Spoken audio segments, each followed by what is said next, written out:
የእግዚአብሔር ቤተሰቦች እንግዲህ ጌታ ኢየሱስ ክርስቶስ ሲሄድ በዚህ ምድር ላይ ለብዙዎቻችን መክሊት ሰጥቶናል። ለብዙዎቻችን የሰጠን መክሊት ደግሞ እንድናተርፍበት 30 60 መቶ እንድናፈራበት መጽሐፍ ቅዱስ የእግዚአብሔር ቃል ይናገራል። እንግዲህ ለብዙዎቻችሁ መክሊት ተሰጥቷችኋል። የተሰጣችሁ መክሊት እንዴት ነው ያደረጋችሁት? አንዳንዱ ቀብሮት ሊሆን ይችላል። አንዳንዱ ደግሞ አላዋጣኝም ብሎ ሊያስቀምጥ ይችላል። አንዳንዱ ሰው ደግሞ መስራት ሳይችል ቀርቶ ትርፋማ ሳይሆን ቀርቶ እንዲያው ከስሮ ሊሆን ይችላል። እኔ ግን አንድ ነገር እላለሁ፣ መክሊቴን አነሳዋለሁ። በህይወቴ ዘመን ሁሉ ባለሁበት እድሜ ሁሉ የእግዚአብሔርን ቃል ለማገልገል የእግዚአብሔርን ታላቅነት ለማውራት መክሊቴ ይሄ ነው።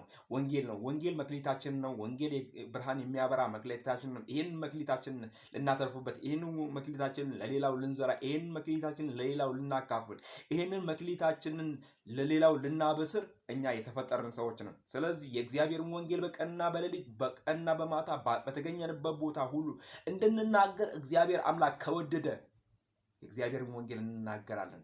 ጌታ ለዘላለም ይባረክ። እግዚአብሔር አምላክ ይባረክ። መዳን በሌላ በማንም የለም።